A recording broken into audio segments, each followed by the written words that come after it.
Hola a todas, a todos, muy bienvenidos. Muchas gracias por estar acá. Primero que nada, bueno, me presento, mi nombre es Jimena Moreno, yo trabajo en la Secretaría de Artes Visuales, Ministerio de las Culturas, la Casa de Patrimonio. Primero que nada, quiero agradecer al equipo de Chaco por esta conexión que hicimos desde el Ministerio, poder proponer ciertos conversatorios para ser parte de este programa. Por lo que quisiera agradecer a Elodie, a Camila, a Gonzalo Barreto, a Milena Escármeta, a Juan Pablo Vergara, a Pía Sotomayor y a todo el equipo de Chaco, a quienes no estoy nombrando, el equipo técnico. Muchas gracias por gestar esta instancia. Por otro lado, agradecer a ustedes, a la audiencia, por estar acompañándonos y, por supuesto, saludar y agradecerte a ti, Marita, por acompañarnos hoy en esta mesa que organizamos en colaboración con Chaco desde el Ministerio, la cual tiene como programa central un eje de hablar de las acciones. Me refiero al microprograma que insertamos desde el Ministerio en este programa de conversatorios que es un universo. Como parte de la Secretaría de Artes de la Visualidad del Ministerio, decir que es tremendamente importante, Marita, tenerte acá en Chile. Por un lado, desde tu arribo al Malva, ¿cierto? El año 2021, ¿no? Año que el mismo museo cumplió 20 años de historia. Por otro lado, mencionar un foco latinoamericano que tiene el gobierno actual en Chile, el cual nos pide el trabajar en colaboración y en relación a países hermanos latinos. Por otro lado, y es importante mencionarlo, con un gran foco en Argentina. Por lo tanto, acá va de muchas aristas. Un museo que tiene un latinoamericano, un museo que está alojado en Buenos Aires, ¿cierto? Como ministerio nos es relevante poder conversar contigo y tenerte hoy. Así que te lo agradezco. Y antes de pasarte la palabra, bueno, contar un poco de ti. Eres Julita García, curadora en jefe del Museo de Arte Latinoamericano de Buenos Aires, Malva, doctora y licenciada en Historia del Arte de la UBA, ex curadora asociada del Museo de Arte Moderno de Buenos Aires. Asumes la posición, como ya mencioné, en Malva el año pasado, ¿cierto? Y, bueno, dentro de tus tareas, por supuesto, tienes la labor de conducir el programa de exposiciones temporales, junto a ello las estrategias de conservar, difundir e investigar la colección de Malva, sumado obviamente a otras tareas y proyectos, como por ejemplo, y muy mencionado los canales Malva, el mejorar la experiencia online, claramente vinculado a lo que han sido los últimos años y las importancias de mejorar también las estrategias de difusión digital en un contexto de pandemia, digamos. Trabajaste en el Malva también entre el año 2002 y 2003, por lo tanto es una institución que conocías de antes. Quisiera agradecer también a Elena Nofal, directora de Desarrollo de Malva, que nos acompaña. Y decir que más que un conversatorio, esto va a ser una presentación, ¿cierto? Como dice el título de esta charla, es una presentación de la colección en Malva, Tercer Ojo, que si no me equivoco en agosto, y que está en el museo hasta septiembre del próximo año. Por lo tanto, es una muestra básicamente de un año. Te paso la palabra, te agradezco nuevamente y luego, por supuesto, abriremos el espacio a preguntas y a poder conversar con ustedes. Bueno, muchas gracias, Jimena. Es un placer estar acá. Quiero agradecer especialmente al Ministerio, bueno, a vos, Alejandra, Ignacio, por esta invitación, y también a los organizadores de la Feria Chaco, a Elodie, a Juan Pablo, también por recibirnos. Bueno, un poco como comentabas, en el marco de estos debates en torno al coleccionismo, creo que Malva es una institución que puede aportar una perspectiva realmente muy interesante, ¿no? Es este Museo de Arte Latinoamericano de Buenos Aires, que también reúne un caso muy particular de un vínculo de coleccionismo, mecenazgo y filantropía. Y bueno, particularmente esta muestra que les voy a mostrar hoy, que es la que inauguramos justamente en agosto de este año, que es Tercer Ojo, colección Costantini en Malva. Bueno, para nosotros esta exposición en algún sentido celebra, ¿no? Una misma visión plasmada en dos colecciones de arte contemporáneo. Por un lado, la colección, una está más conocida, que posiblemente ustedes conocen, que tiene que ver con la fundación en el año 2001 del Museo Malva por parte de Eduardo Costantini. En ese momento, además del predio que estamos viendo ahora, también dona el museo en ese momento de 250 piezas, un acervo que se ha ido incrementando precisamente gracias a la labor del Comité decisiones, liderado por Elena No, junto también a las donaciones de artistas, populares, y bueno, hoy es un que supera las 700 piezas. Y por otro lado, esta coleccional de Eduardo Costantini, que le inicia, bueno, digamos, un par de años después de que se abre el Malva, y que justamente muchas de estas obras, que bueno, que en algún sentido el foco de coleccionismo va a ser el mismo, ¿no? Centrado en estas piezas, en estos artistas canónicos del arte latinoamericano, con sus piezas clave, o no, buscando precisamente estas obras de relevancia, va a continuar en su acervo personal. Y estas piezas que también estamos exhibiendo en el museo hoy son obras que posiblemente hace décadas que no están en circulación o que no salen a la vista del público, como el caso de Diego y yo, de Frida Kahlo, que bueno, es obviamente el título remite fuertemente a esta pieza, y así también el banner de la exposición. Es la primera vez que el museo exhibe en igual número de piezas estas dos colecciones, ¿no? Digamos, actualmente, bueno, son aproximadamente 200 piezas, más documentación. Acá estamos viendo, la muestra es una muestra grande, ocupa 900 metros cuadrados, es todo el primer piso del museo y también la sala del subsuelo. Bueno, mostrarles un poquito el catálogo, cuál es un poco la gráfica que acompaña tanto a la exhibición como el catálogo. Y este título, Tercer Ojo, bueno, sin duda remite a Diego y yo de Frida Kahlo, a este vínculo amoroso entre ambos artistas, pero también para nosotros revela metáforas en torno al coleccionismo, ¿no? Esta mirada aguda, este ojo clarividente que forma el coleccionismo y anuda la selección de las piezas. Entonces, bueno, esta es la entrada. Nosotros lo que la muestra en este sentido es un recorrido que se basa en dos ideas clave, que son habitar y transformar. Estas ideas son ejes que se inician en algún sentido con preocupaciones actuales, ¿no? Acusaciones en relación con nuestra situación social, vinculadas a la sustentabilidad del planeta, a las demandas sociales, a los diversos modos de manifestación de la subjetividad y la autorrepresentación.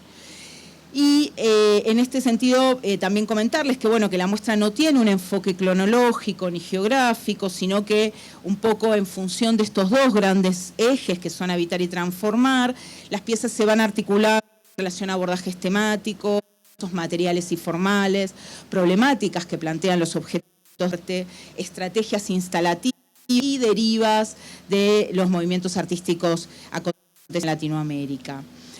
En este sentido, bueno, acá está esta nueva propuesta en torno a estos núcleos que se van subdividiendo, como ahora vamos a ver, plantea nuevas relaciones, nuevos diálogos entre obras que, bueno, obviamente muchas son conocidas, muchas no, porque precisamente, como les comentaba, las piezas de Costantini hace tiempo que no salían a la visibilidad pública. Pero bueno, también en este sentido, habitar y transformar son dos conceptos que, tras habitar, nos convoca a fuentes de lo contemporáneo. Transformar es un verbo altamente ligado a los movimientos modernistas, entonces precisamente son también estos dos núcleos que la colección abraza y que también, digamos, nos acompañan en el recorrido. Bueno, este es el comienzo de la muestra, es Habitar el Límite.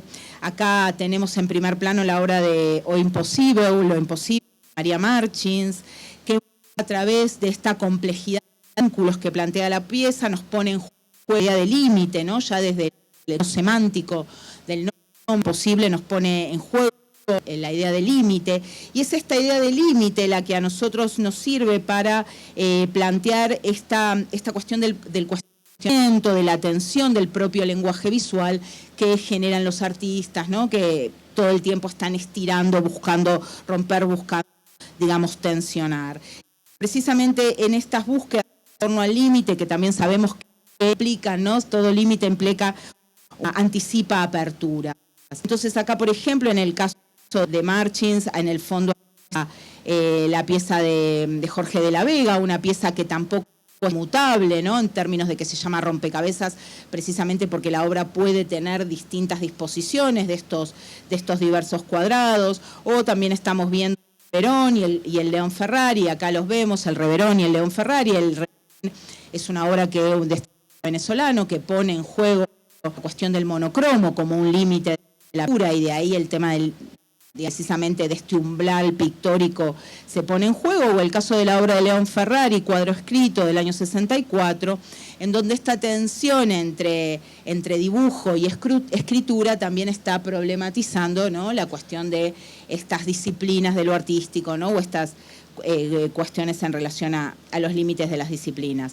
O también en este punto de vista, esta obra de Liliana Porta, que bueno, acá la vemos mejor, la obra de Liliana Porta, Wrinkle, la arruga, que precisamente también pone en cuestión la cuestión de la representación. La presentación es una tautología, ¿no? La imagen juega la cuestión tautológica de lo que está presentando y lo que está representando.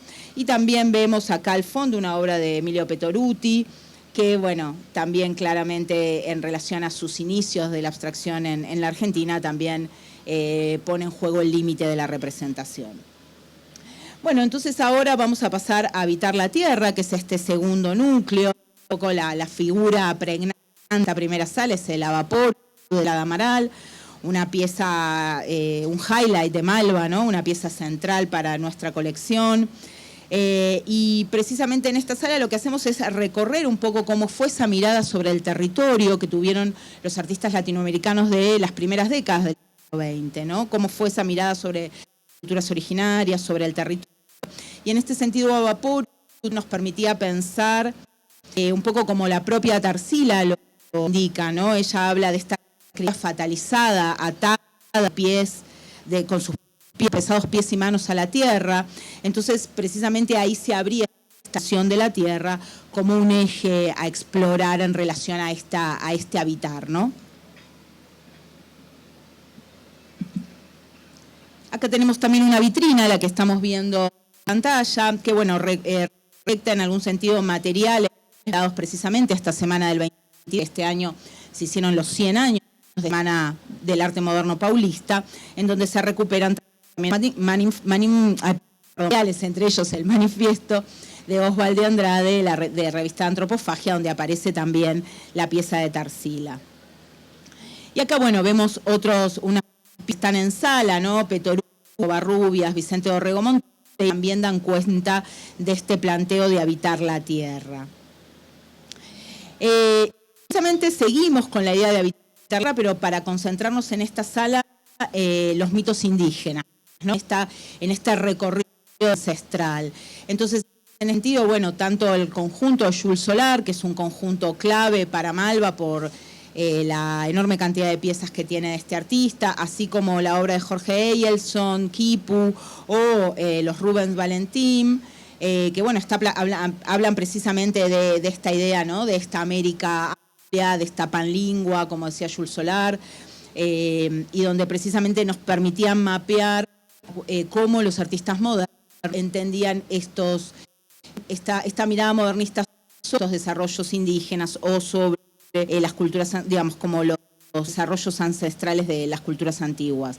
Pero para esto era fundamental también volver la mirada sobre los artistas indígenas contemporáneos, porque hoy no podemos hablar solamente desde la mirada de artistas modernos, o sea, que el pasado sino convocamos también a cómo los artistas indígenas contemporáneos, en este caso Yeronahue Jaquiwi y Abel Rodríguez, para pensar cómo es esa habitabilidad del planeta, cómo es ese vivir comunitario, ¿no? Y ambas piezas en ese sentido dan cuenta de este inventario de flora, este inventario de la fauna, ¿no? Estos modos de recopilar y catalogar en algún sentido también la memoria de esa comunidad.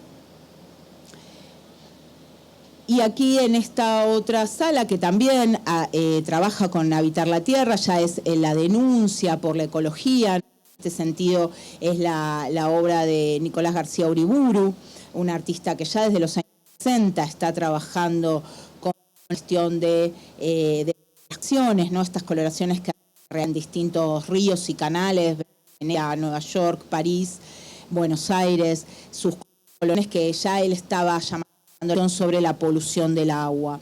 Y esto también, bueno, ahí vemos una obra de Víctor Gripo, pero también recurrir un poco en este mismo núcleo también a pensar en una noción que hoy también es una noción que está muy en boga, que tiene que ver con esta idea del cuerpo como territorio, para poner en escena las obras de Ana Mendieta y Marta Minujín, en las cuales precisamente la huella o el propio cuerpo en relación con el territorio se están poniendo nuevamente en juego. Todas estas relecturas también tienen calor un poco de, como ustedes saben, nuevas miradas como la de Bruno Latour, Donna Haraway, Timothy Morton, ¿no? Autores que fueron y están pensando precisamente en estos aspectos del habitar el planeta. Bueno, ahora pasamos a otro de los núcleos que es habitar la ciudad. Acá al habitar la ciudad es un núcleo claramente modernista en términos que la ciudad es como la condición indispensable para el desarrollo de la vanguardia, ¿no? No solo porque muchos de los elementos que nos da la ciudad, como la yuxtaposición, la velocidad, la fragmentación, la multiplicación espaciotemporal, son recursos visuales que utilizan las vanguardias, sino también son las ciudades esos lugares de ebullición, ¿no? Que permiten que estos núcleos culturales emerjan. Bueno, ahí está una pieza de Rafael Fonseca, de Gonzalo Fonseca, junto con una obra de Torres García de su periodo neoyorquino al fondo, unas obras también de Barros y de Coppola, Carreño y Cuneo.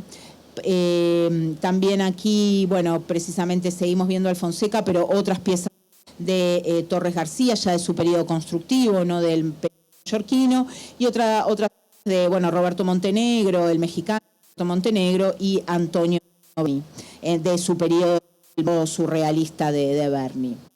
Y bueno, ahora nuevamente los voy paseando por esta muestra. Pasamos ahora a Habitantes Urbanos. Esta es una pieza de Marisol, de la artista franco-venezolana, que también nos permitía como integrarla junto con estas otras dos obras nuevamente de La Vega y Antonio Berni. La pieza de Antonio Berni en este sentido para nosotros es central, se llama La Gran Tentación, es una obra de los años 60, cuando el artista está trabajando en la vinculación de los materiales, ¿no? Digamos, de chapas, papeles, y donde justamente esta pieza, ahí vemos a la rubia con el auto, ¿no? Con el deseo del capitalismo, las posibilidades de un consumo versus un conjunto de personas que se van trasladando, ¿no? En el marco de chapas y cartones propio de las villas de emergencia, ¿no? Entonces, era una obra que para nosotros es clave para comprender también, copiar estos habitantes urbanos. Bueno, ahora vamos a otro de los núcleos, son recintos pequeños, como ustedes habrán podido apreciar en el plano que les mostré al principio. Aquí estamos en Habitantes en Tránsito, que en este núcleo particularmente a nosotros nos interesaba centrarnos en la cuestión de los tránsitos humanos, ¿no? De cómo las guerras fundamentalmente durante el siglo XX llevaban a un álgido tránsito de personas, y entonces acá estamos viendo como una de las centrales de la sala, de Ramón Gómez de la Serna, de Rivera. Era un poeta español que por el conflicto de la Guerra Civil Española se radica en Buenos Aires, y de ahí un poco esta metáfora de empezar a pensar en el exilio y en los tránsitos. Al lado tenemos dos piezas, una de Carlos Mérida y otra de Emiliano de Cavalcanti, que es el retrato de Berta Singerman, es la misma atada. Berta Singerman era una creadora rusa que se radica también a comienzos del siglo, que fue una persona clave en la vínculos intelectuales, nuevas relaciones y una fuerte difusión de la poesía latinoamericana. Y sobre el final, digamos, de la diapo, un autorretrato de Alice Ragón, una artista franco-mexicana, podríamos decir, pareja de Wolfgang Palen, que bueno, también ellos estaban recorriendo desde Alaska a México, cuando en el año 39 regresar a Europa, y bueno, se asientan en México, generando una de las comunidades surrealistas también más importantes que se han tenido en relación a todos estos desplazamientos. Bueno, y acá también seguimos un poco en la misma sala. En el centro es un conjunto escultórico de Pablo Curatela Manes, Tenemos 2 piezas de Barradas, Covarrubias y nuevamente Petoruti. Y bueno, aludía a que Barradas siempre fue, este uruguayo siempre fue un nómade, ¿no? Un tránsito constante en su Montevideo natal y en Europa, perdón, y en España, un tránsito constante de España. Y bueno, un poco también con Covarrubias y con Petoruti, aludir a la música. Son 2, una es Gershwin, en Nueva York, un americano en París. Gershwin es el retrato de George Gershwin y el otro es una pieza que se llama La Orquesta Típica, que son, bueno, es el tango y el jazz, ¿no? Digamos, 2 músicas claramente vinculadas, ¿no?, a ambas ciudades, y también música precisamente como que el sustrato de estos distintos humanos. Acá estamos en Habitantes Vernáculos y un poco la idea era, partiendo de esta pieza de Cándido Portinari, San Joao, la fiesta de San Joao, era un poco, bueno, sí, mapear cómo era esta mirada sobre el territorio, este recorrido más popular, digamos que Portinari fue un pintor del pueblo brasileño, y ahí también estamos a Antonio Berni, a diapositiva, digamos, en la otra imagen, a Rosa Rola y a Emiliano Di Cavalcanti, representando, digamos así, imágenes o tipos humanos, mujeres y hombres, digamos, típicos, y en el caso de Rosa Rolanda también interesante por su atuendo de tehuana, digamos, espectaculares, ¿no? Digamos, de clara presencia local. Estamos ahora en una sala que son habitantes. Entiendo que ya registraron que las salas tienen, repiten el vuelo, ¿no? Es habitar, habitantes, o sea, hay una repetición del vocablo para generar precisamente esta idea de que es un núcleo conceptual que se basa en estos 2 grandes principios. Acá tenemos, bueno, estos habitantes afrodescendientes, y acá tenemos a Pedro Figari y a Emiliano Di Cavalcanti, nuevamente con una representación de este momento, digamos, Figari representando a esta cultura montevideana tan fuerte, que realmente fue el gran artista, ¿no?, del candombe montevideano, y también Emiliano de Cavalcanti dando cuenta de este Río de Janeiro y de la negritud carioca. Pero también era importante pensar de qué manera estos artistas modernos no están representando esa negritud, que en algún punto, si bien ambos, y sobre todo Figari, lo han hecho pensando en la posibilidad de recuperar una cultura popular latinoamericana, latense, también era necesario pensar de qué manera el contemporáneo está revisando esta categoría y está pensando la diáspora africana en otros sentidos, ¿no? Digamos, claramente en una mirada, no es esta mirada moderna. Por eso para nosotros era interesante poder contraponer tanto la visión de Figari con Rosana Paulino, Aline Mota, José Bedia o el caso de Sonia Gómez, para poder pensar de qué maneras este mismo problema que tiene que ver con los afrodescendientes podía ser visto desde, si quieren, la representación moderna y la mirada crítica del arte contemporáneo. Bueno, ahora volvemos al principio, digamos, porque hicimos todo el primer recorrido que tiene que ver con habitar, y ahora pasamos a este segundo núcleo que tiene que ver con transformar. Ahí vemos un poco el final de habitar y el principio de transformar. Y a transformar comienza con transformar lo social como el principal eje, ¿no? A esta idea de la transformación, y moderno también convoca este concepto de transformar. Bueno, la transformación social es esta pieza para nosotros también de Malva, que es esta pieza manifestación de Antonio Berni del año 34, en donde, bueno, empieza también a generarse un concepto curatorial que para mí era importante, que tenía que ver con este fragmento de cuerpo, de estos cuerpos en lucha, ¿no? De cómo estos cuerpos comenzaban a articularse en esta, digamos, búsqueda, ¿no? Y esta disputa social que, bueno, acontece durante todo el siglo XX, pero la década de 30 es puntual, en particular. Acá vemos una vitrina que también estamos trabajando de materialidad sobre la obra. Por eso esta sala también circulaba con esta pieza de José Alejandro Restrepo, el artista colombiano, para poder pensar de qué manera esta obra se llama Dar la cara, y está hablando de la desmovilización de los paramilitares en Colombia, y también es un video que aparecen constantemente caras. Entonces esta idea de los cuerpos en lucha, esta idea del fragmento del cuerpo, un elemento como un eje, si se quiere, curatorio, elegía para empezar a rastrear, digamos, este aspecto de lo social. Y ahora seguimos en transformar lo social. Esta segunda sala es una sala más sesentista, si se quiere. Estamos acá con piezas Díaz y de artistas brasileños, pero ahí la imagen del Che Guevara, como nuevamente, ¿no?, la cara, ¿no?, está este fragmento que se repite y es la cara del Che Guevara, que bueno, se transforma en ícono, ¿no? Entonces también pensar que el ícono se va a convertir en ese elemento de transformación clave durante los años 60. Nuevamente otra obra de Claudio Tosi que también representa al Che Guevara, junto a otra de Rubens Gershman, y acá ya estamos a la tercera sala de transformar lo social, que estamos viendo esta pieza de Pablo Suárez, un artista argentino.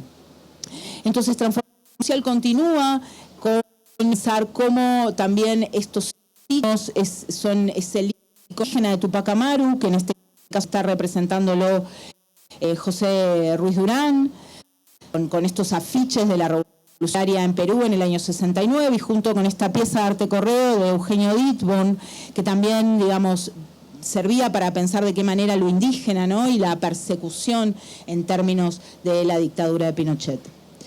Entonces, en esta misma sala en la que veníamos viendo a Ditborn, veníamos viendo a José Ruiz Durán, esta obra de Fernando Brais, que recupera esta imagen de Tupac Amaru de Ruiz Durán, para trabajarla como es, digamos, la manera del artista, ¿no?, para trabajarla en el marco de esta cultura visual y de cómo se reproduce y cómo, digamos, se expande, ¿no?, este ícono o esta imagen en los billetes, el crucigrama, ¿no?, este suplicio de Tupac Amaru, pero pasado a un de la cultura visual contemporánea. Ahora nos vamos a otra sala que tiene que ver con transformar la realidad, y acá un poco el desafío era poder poner en juego el surrealismo y la abstracción, dos momentos que son siempre considerados como perspectivas antagónicas, ¿no? Digamos, dado que uno se dedica al inconsciente y el otro a lo racional, pareciera que no había posibilidades de verlos juntos. Sin embargo, podemos pensar que el objetivo escatológico de ambos movimientos tenía que ver con la posibilidad de transformarlo, que esta utopía de realización, una emancipación humana, era un deseo conveniente. Entonces, bueno, el desafío era poner juntos y ver de qué manera la guerrilla, en el caso de ambos movimientos, podía funcionar como un núcleo articulador. Acá estamos viendo a Juan Valleplanas, Geraldo de Barros, unas fotografías de Greta Stern, y nuevamente también para ver en escena esta articulación, una obra de Antonio Berni, surrealista, de los años 30, junto con Carmen Herrera y Elio Oiticica, los metaesquemas de Elio Oiticica. Y ahora sí pasamos a otra sala que tiene que ver con transformar el dispositivo.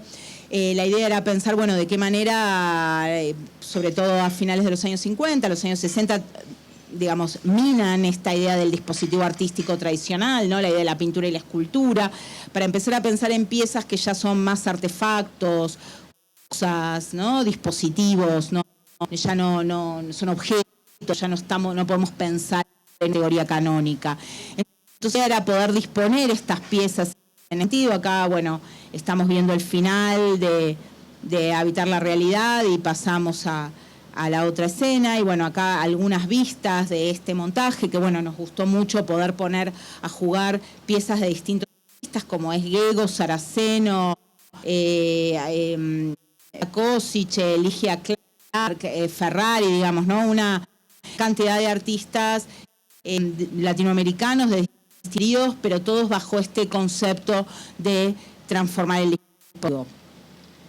Bueno, y en el marco de transformar el dispositivo, también la dimensión del cinetismo. Ahí estamos viendo un fragmento de la pieza de Le Parc, pero en esta sala negra vamos a tener algunas piezas cinéticas, como en el caso de Marta Boto, Giula Cosice o Mar Esquiliro, en donde precisamente, bueno, la idea de mecanismos, estos motores, estos datos que se ponen en juego a la hora de pensar estas corrientes. Y bueno, acá estamos seguimos en transformar el dispositivo en un formato clásico de la abstracción rioplatense, que es el marco recortado. Acá vemos el marco recortado, la idea era poder pensar en este dispositivo, pero no solo limitado a los años 40, no solo limitado a esta vanguardia invencionista, abstracta, sino poderlo abrir en una dimensión más contemporánea. Por eso estas obras de Martí junto con Lucio Dor, o en este caso más específicamente, como esta obra de Ardenquín y de Juan Melé está en juego con Fernanda Laguna o con Jorge Gummiermayer, artistas de los años 90, pero donde también están recuperando, si se quiere, desde una mirada queer o desde una mirada mucho más asociada a lo cotidiano y a una búsqueda cotidiano, pero también interpretando este aspecto del dispositivo. Bueno, acá vamos a ver otras versiones del dispositivo, es una sobre de Lotero, Elio Chisica, Puente y Jacques Lerner. Bueno, y acá salimos a la sala para pasar a la anteúltima sala, digamos, de este primer piso, y acá estamos viendo decoración de interiores de Beatriz, la artista colombiana. Bueno, entonces ahora salimos y entramos en un recinto más íntimo. Buscaba generar una mayor acción con el espectador, dedicado a Frida Kahlo, se llama Transformar la vida y transformar la muerte. Allí se pueden ver estas piezas, una pieza que Malva ya poseía, que es Autorretrato de Chango y Loro, y la nueva adquisición de Constantino del año 49. Y este conjunto se complementaba con material de archivo, un material de archivo que perteneció a una crítica que posteriormente estuvo radicada en México y que el dueño de Frida Kahlo convivió con ella, que es Raquel Tibol.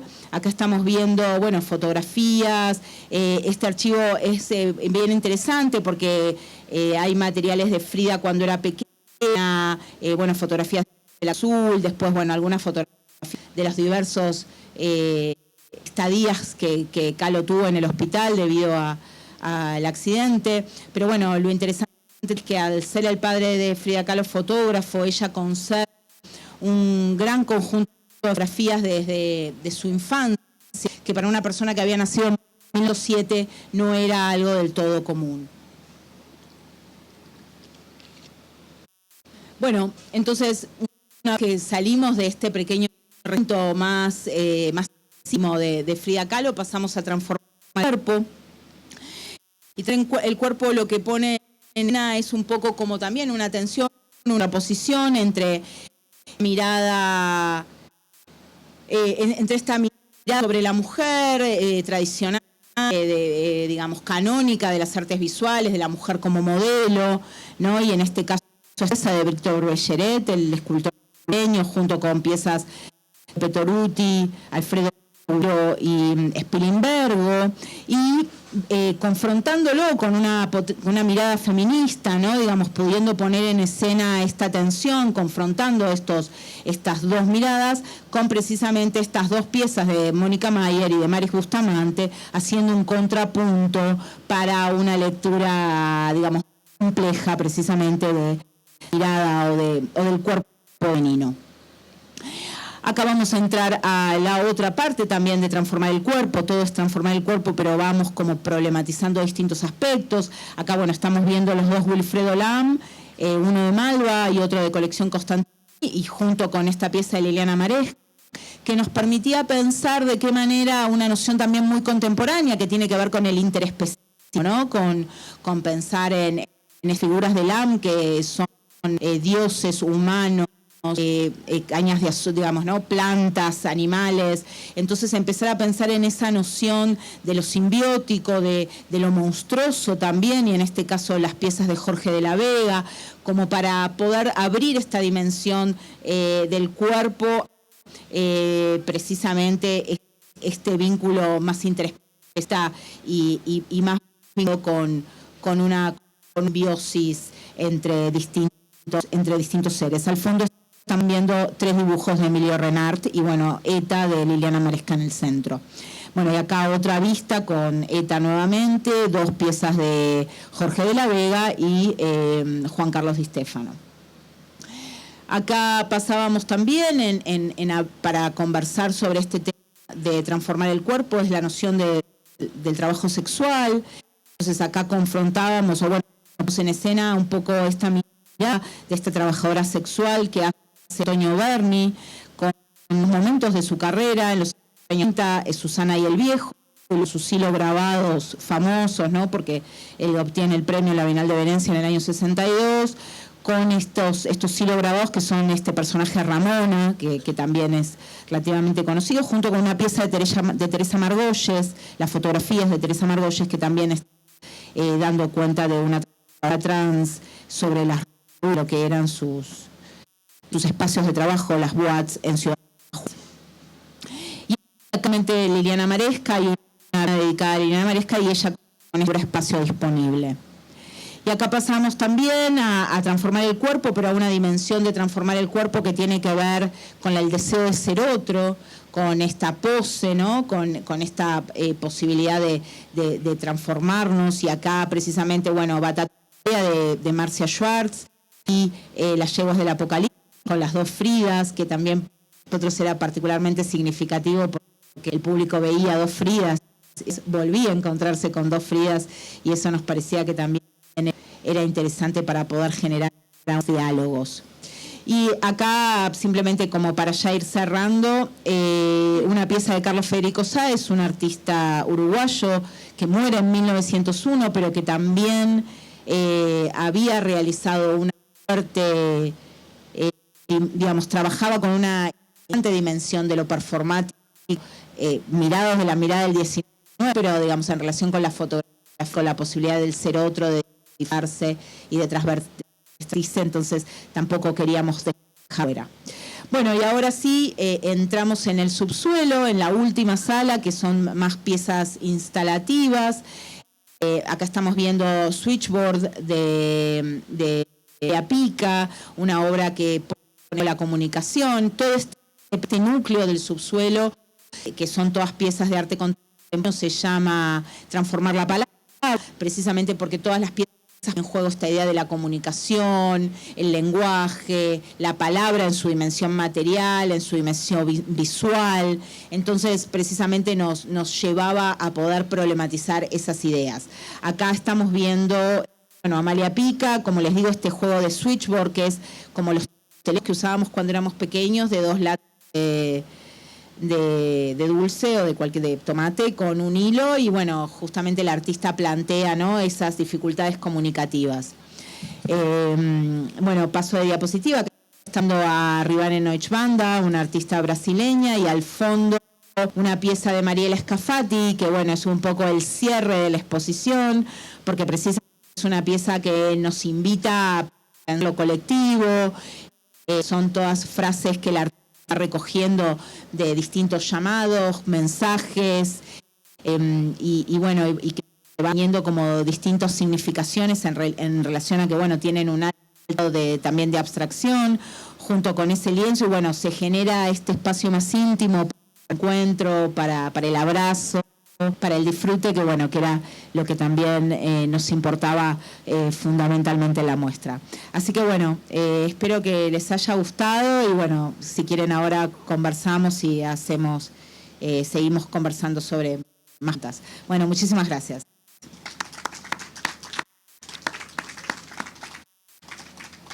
Muchas gracias. ¿Está? ¿Se escucha? Sí. Muchas gracias por la presentación tan completa. Yo creo que todos estamos de acuerdo que nos permite recorrer literalmente la muestra, poder apreciar cuáles fueron y conocer, según lo que nos contabas, cuáles fueron las decisiones curatoriales de esta, que no es cronológica, ¿cierto?, que está dividida más bien en núcleos de abordajes temáticos, que me parece interesante. Y de mi parte decirte que tengo una pregunta desde que empecé a un poco lo que iba a ser nuestra conversación, que creo que puede ser una duda o pregunta que tiene la audiencia, por decirlo, que es siendo una muestra tan relevante que alberga tantas obras, ¿cierto?, que se decide exhibir y compartir al público, a la ciudadanía, quisiera saber cuál es el deseo como más esencial en esto de poner en diálogo la colección del Museo Malva con la colección privada de su fundador. No, hay un punto que me parece que es bastante importante, que tiene que ver con lo que trataba de mostrar, ¿no? Que tiene que ver con la sinergia que produce entre ambas colecciones. O sea, una mirada que tiene que ver con esta mirada de la colección inicial Malva, que son estas 200 piezas, que claramente viene de su fundador. Después, obviamente, el conjunto se fue complejizando porque ha tenido actores y actualmente tiene un modo de adquisición que es muy completo en términos de pensar cómo adquirir. Trabaja como en un documento con un comité artístico de profesionales, seleccionamos las piezas y votamos y vamos discutiendo, bueno, qué es lo necesario, cuáles son las líneas del coleccionismo del museo, cuál es, digamos, lo principal que necesita adquirir, ¿no? Planeando y pensando, digamos, cuáles son estas líneas, y ahí se genera, digamos, un listado de deseos, podemos decir, que luego el comité de adquisiciones, digamos, selecciona y finalmente vuelve a votar. Por eso también pensar que hoy la colección del museo no es solo la mirada del fundador, sino que es la mirada más múltiple, que sin duda está la Costantini, pero que se suman las miradas de otros directores. Ya esta mirada más mancomunada, ojeada de este comité artístico y este comité de adquisiciones. Entonces, pero sin embargo, digamos, hay algo que es innegable, que mirada primera, si se quiere, en estas dos colecciones, en la particular de Costantini y en la de Malva, bueno, las piezas tienen mucha sinergia porque hay un vínculo, es la misma persona, hay deseo que también como que se va completando, ¿no? Aunque no estén juntas, aunque estén separadas, están juntas. Y bueno, para nosotros en realidad es bastante porque Costantini siempre ha prestado piezas de su colección particular para los montajes de Malva. Lo que pasa que lo particular de esta muestra es el número, digamos, que son 110 piezas de cada una de las colecciones, ¿no? Y eso es lo particular, el número, no que incluyamos piezas de colección, porque eso es algo que se venía muchas veces por el propio curadores para poder ¿no? completar núcleos, generar dinámicas completas. Sí, muchas gracias. Yo te quería preguntar, estuve revisando en los canales de Malva la charla inaugural donde hay una conversación con Costantini y me atrevo a decir que, no sé, 70% de la conversación va de la obra Diego y yo de Frida Kahlo, ¿cierto? Por lo demás, el último autorretrato que hace antes de morir. Entonces te quería pedir si nos puedes contar un poco más del énfasis de esa obra en esta muestra, que ya lo vimos en gran parte, pero contarnos un poco más del título, ¿cierto?, de esta obra y que da el título a la muestra. Sí, bueno, a ver, sin duda hay un fenómeno Frida Kahlo, que lo sabemos, y que hay una Frida manía, es una realidad, y obviamente también a nosotros hay una voluntad de público que para nosotros es real, digamos, creo que un museo debe estar lleno de gente.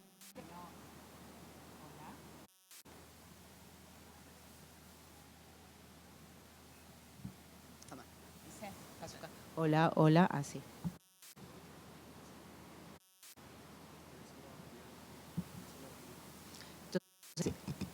Hola, sí, ahí está. Parece que hay un tema vinculado al número de visitantes que es clave y que sin duda en Malva tratamos de poner en foco. Y sin duda hay un fenómeno Frida que es muy atractivo al público. Sin embargo, creo que la muestra busca poder salir, digamos, si bien marca, porque sin duda está el tercer ojo y es el título y las dos tienen un conjunto particular.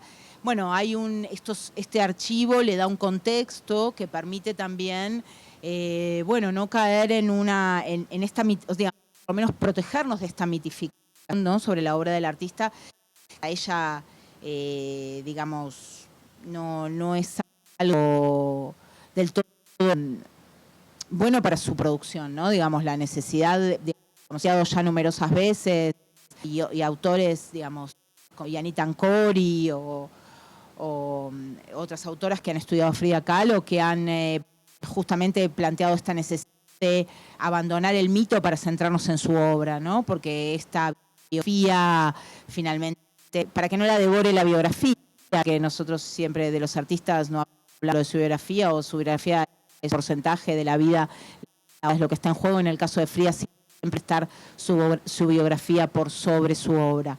Entonces, en este sentido, funcionar como un gancho, se quiere, ¿no?, para atraer al público, pero el desafío justamente es que vos vas al museo por una cosa y el museo te atrapa con otra. Entonces me parece que esa es un poco la jugada de la muestra, ¿no? Que posiblemente, digamos, los públicos son diversos, por suerte, y intentamos que cada vez sean más amplios, y si por Frida Kahlo, bueno, venidos, y ojalá que haya otra que los convoque y que la próxima vez vuelvan por otra o por alguna otra que no conocen.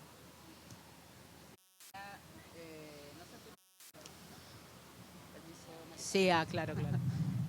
A preguntar si hay alguna pregunta, o sea, si es que hay preguntas o comentarios de la audiencia.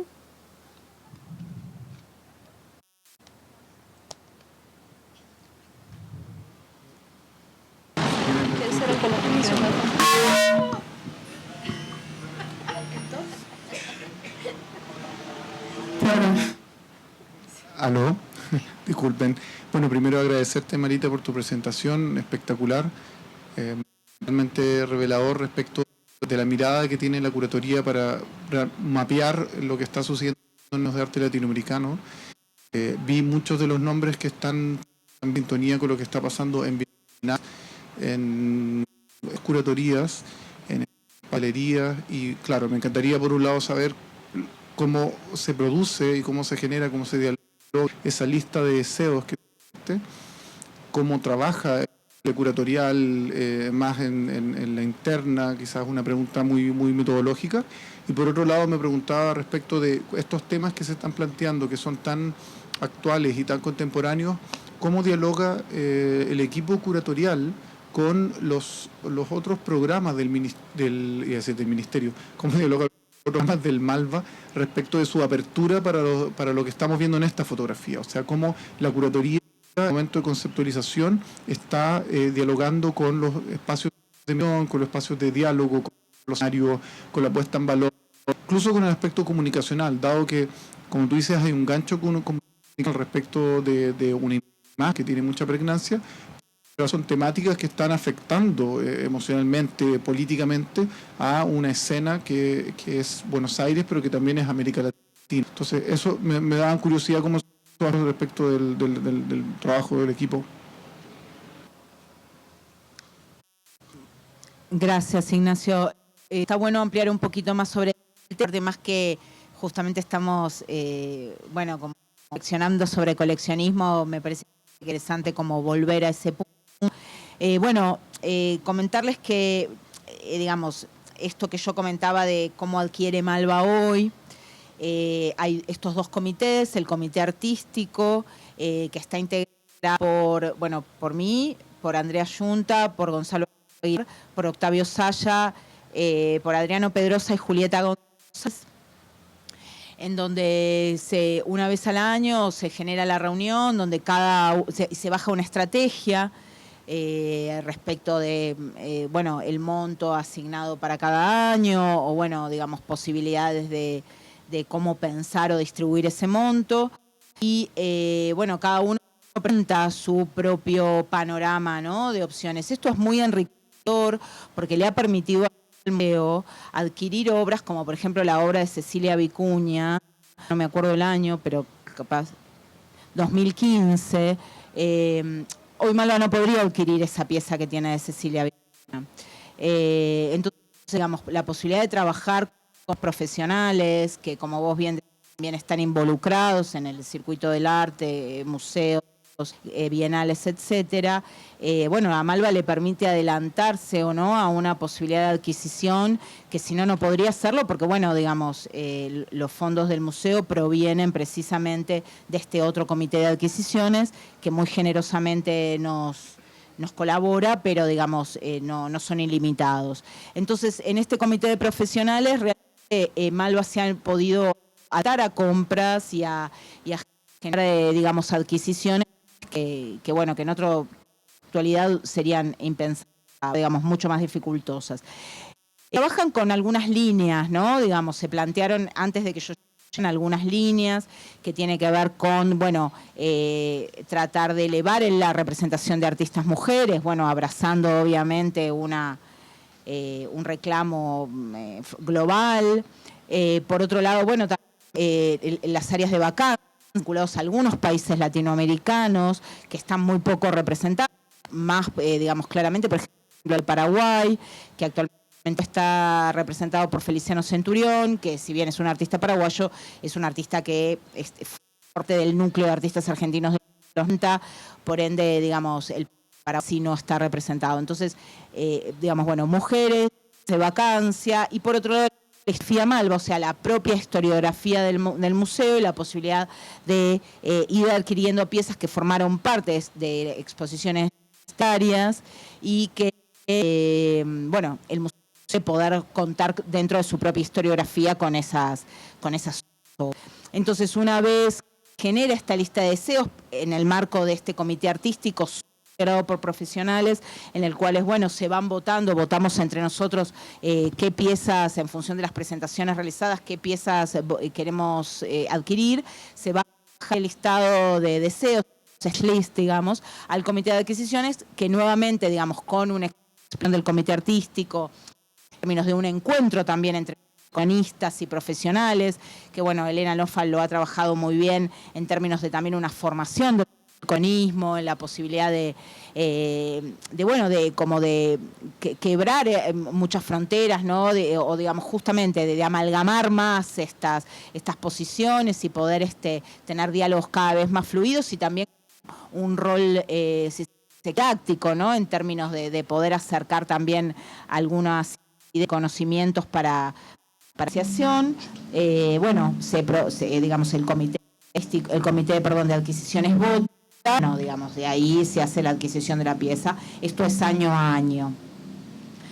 Y bueno, respecto a públicos, bueno, y el área de comunicación del museo es muy fuerte, digamos, hace tiempo ya que viene desarrollando una performance importante en términos de redes, digamos, y distintos, por ejemplo, bueno, la 3D, ¿no? Digamos, la posibilidad de acceder a 3D o también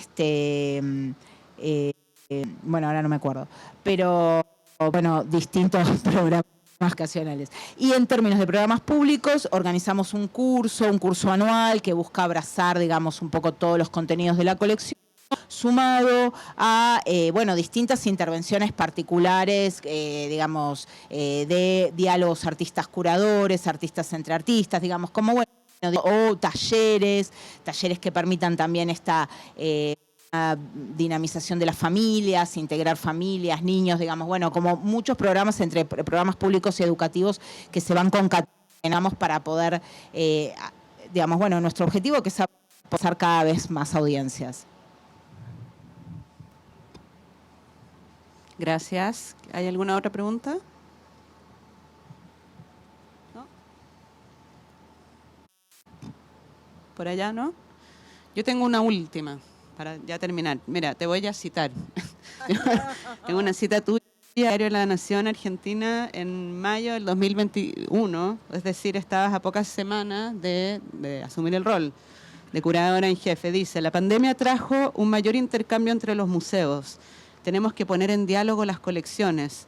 Nos potenciaría mucho el circuito, agregó, tras declararse dispuesta a sumar sus esfuerzos a la amante Red Argentina de Museos y Espacios de Arte, sigla RAME, y a profundizar vínculos para una escena comunitaria intenta en términos de interacción de gente e ideas. Entonces te voy a hacer una pregunta similar a la de Ignacio, en términos de la estrategia, que la de Ignacio la vi como más del tinte de la estrategia, ¿cierto?, de difusión, de mediación, de programas públicos quizás, y de adquisición, sobre todo porque nos ofreciste el programa de cómo adquiría el museo, pero yo te cito para preguntarte sobre las políticas o las de circulación, en esos vínculos que mencionas en tu misma cita. Bueno, no, ahí está hablando también, bueno, un momento específico de la pandemia, de mucha pauperización, eso no hace falta que lo explayemos, ¿no?, digamos. Y sobre todo con la posibilidad, digamos, en ese momento, ahora las cosas parecen estarse mostrando de otra manera, pero una dificultad muy fuerte digamos, de hacer exposiciones internacionales, ¿no? Entonces la posibilidad, que también es algo que se viene desarrollando desde el Ministerio, digamos, desde el Ministerio de Cultura, ¿no?, que es activar los patrimonios, buscando, digamos, potenciar patrimonios desconocidos, ¿no?, generando como nuevas miradas con distintas convocatorias, artistas, investigadores, buscando activar esos patrimonios, digamos. Eso como una estrategia, entiendo, como bastante común de todos en relación con la pandemia. Y bueno, también en ese sentido, como bueno, pensarnos como un que bueno, que también está como tratando de pensar en sí mismo y tratando, creo que la pandemia en ese sentido llevó a pensarlo de manera más colaborativa. Los artistas han aportado mucho en términos de repensar lo colaborativo y de ponerlo en escena en este ecosistema, como estuvimos mencionándolo varias veces. Y me parece que esto es algo clave para dar cuenta, bueno, no solo en nuestra escena, sino en todas, ¿no? La posibilidad de articular esfuerzos. Me parece que somos países pobres, ¿no? Es la única manera.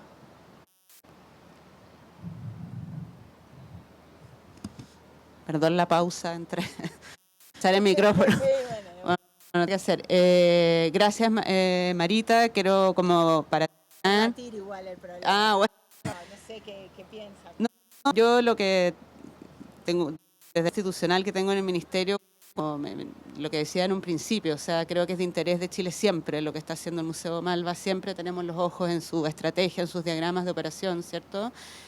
Tuvimos ahora con una muestra individual muy importante, en el año 2016, con Agustín, y por supuesto hay ojos puestos, ¿cierto?, en lo que están haciendo ustedes como museo y fundación, y quisiera a poner como de nuevo sobre la mesa algo que mencioné en un inicio y desde el lado del Ministerio, ¿cierto?, de la Argentina como un país priorizado en la estrategia internacional del gobierno actual, y con Argentina, por supuesto, es el punto de que no es Buenos Aires en la relación de dos capitales, sino es que institucionalmente podamos, desde los ministerios, porque tenemos paraguas obviamente que son distintos, pero trabajar en miras de realmente de poner en conexión estos territorios, de ciudades que no son capitales, el interés que podemos tener nosotros de saber qué está sucediendo en Córdoba, en Mendoza, en San Juan, en Río Gallegos, en las relaciones que tienen estas ciudades en latitudes y en relaciones a otras ciudades de Chile, ¿cierto? La identidad no va del pimponeo de Buenos Aires.